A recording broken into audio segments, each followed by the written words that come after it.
मित्रों, प्राण चेतना प्रखर बनाए रखें।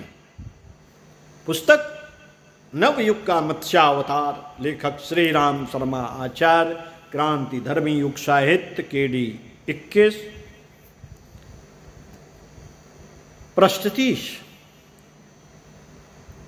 प्राण चेतना प्रखर बनाए रखें।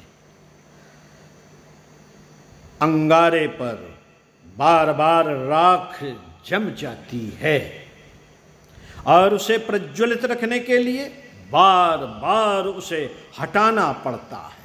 शरीर को स्नान और कपड़े को धोने की बार बार आवश्यकता पड़ती है। बैटरी चार्ज करने के लिए उसे बार बार विद्युत प्रवाह से जोड़ना पड़ता है।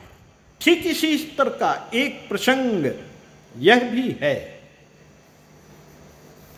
ठीक इसी स्तर का एक प्रसंग यह भी है कि प्रज्ञा परिजन शांत कुंज की गंगोत्री यात्रा वर्ष में एक बार नहीं तो 2 वर्ष में एक बार तो कर ही लेने की योजना बनाते रहें। युगसंध के शेष वर्षों में यह उपक्रम नियमित चलता रहे तो खर्च हुए समय और पैसे की तुलना में कुछ अधिक ही मिल सकेगा। भले ही वह चेतना क्षेत्र अनुदान चर्म चक्षुओं से न दीख पड़े। वह चेतना क्षेत्र अनुदान चर्म चक्षुओं से न दीख पड़े। भले ही सन 2000 तक, अब 2026 तक अगर इसे पढ़ा जाए तो अनुपयुक्त न होगा। सन 2026 तक युग सृजन के प्राणवान परिजनों, अखंड ज्योति, युग निर्माण, युग शक्ति गायत्री के पाठकों अनुपाठकों के लिए समूची अवधि में हर माह 9 दिन के सत्र शांत कुंज से अनवरत रूप से चलते रहेंगे।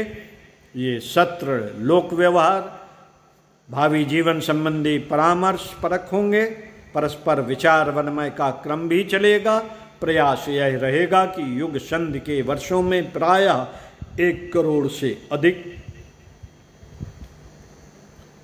व्यक्तियों में प्राण फूंकते रहने का उपक्रम चलता रहे। इसी दृष्टि से आश्रम परिकर में आवास व्यवस्था हेतु नए कमरे भी बनाए गए हैं। थोड़ी हेर फेर करके और अधिक व्यक्तियों के निवास की व्यवस्था बनाई जा रही है। इन सत्रों में युग संध की विशेष साधना, प्राण प्रेरणा के अभिनव संचार का क्रम चलेगा। अतः किसी भी परिजन को इस सुयोग से वंचित नहीं रहना चाहिए एवं समय निकालकर कम से कम वर्ष में एक बार बैटरी चार्ज कराने आना ही चाहिए। ये सत्र हर माह 1 से 9, 11 से 19, 21 से 29 तारीखों में चलते रहेंगे।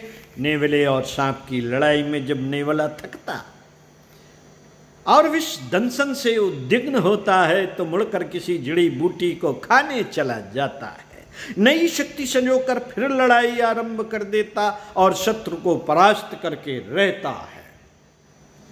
पौधों को बार बार पानी देना पड़ता है, वह न मिले तो वे सूख जाएंगे। शांतकुंज के 9 दिवसीय सत्रों में उन्हीं को बुलाया गया है जो मिशन के साथ घनिष्ठतापूर्वक जुड़ चुके हैं।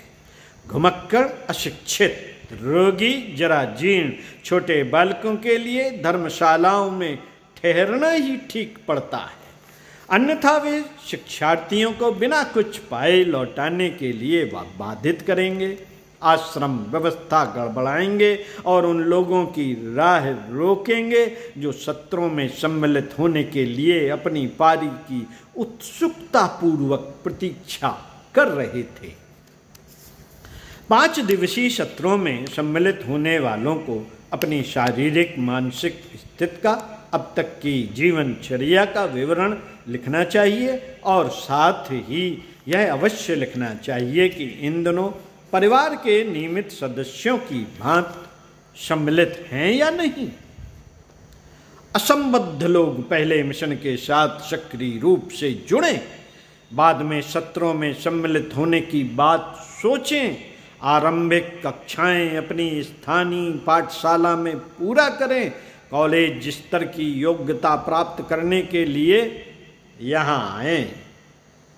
सज्जनों का सत्प्रवृत्तियों का विस्तार ही नवयुग के अवतरण का प्रधान लक्षण है। दुर्जनों की दुर्बुद्धि ने ही समय के साथ अगणित समस्याएं जोड़ी हैं। उनका निवारण और निराकरण संयमशील उदार चेतता ही अपने विस्तार पुरुषार्थ से संभव कर सकते हैं। उन्हीं का उत्पादन, अभिवर्धन और प्रशिक्षण नवसृजन प्रक्रिया का प्रमुख और प्रधान अंग है। उसी को संभव बनाने, संपन्न करने के लिए हम सबको समुद्र सेतु बांधने वाले वानरों की तरह गोवर्धन उठाने में सहायक बने ग्वाल वालों की तरह साहस सजोना चाहिए।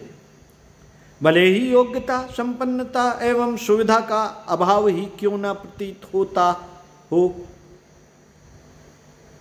साथियों, अपने समय का प्रज्ञावतार ही प्राचीन काल का मत्स्यावतार है। उसकी लगन और ललक निरंतर विस्तार पर ही केंद्रित रही है।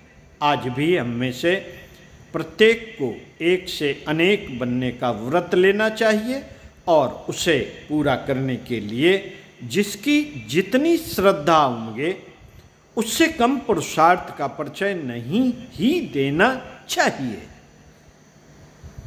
हाँ, प्रज्ञा अवतार के लक्ष्य को पूरा करने में कुछ ऐसा कर गुजरना चाहिए जो अनुकरणीय और अभिनंदनीय कहकर सराहा जा सके। पंडित श्री राम शर्मा आचार्य, पुस्तक नवयुग का मत्स्यावतार का समापन। ओम शांति। जो बातें अच्छी लगें उन्हें दोहराएं, अपनों को सुनाएं, पढ़ाएं। YouTube पर जाएं, हमारे उस पर तमाम पुस्तकें अपलोड हैं क्रांति धर्मी युग साहित्य की। उन्हें पढ़ें, पढ़ाएं, सुने, सुनाएं। इसी क्रम को बनाए रखें। यही विचार क्रांति अभियान है और इसी पे आपको अपनी भागीदारी निभानी है। विचार बदलते ही दुनिया बदल जाती है। साथियों, मिलते हैं अगली पुस्तक इसी क्रम में KD 22 से। ओम शांति।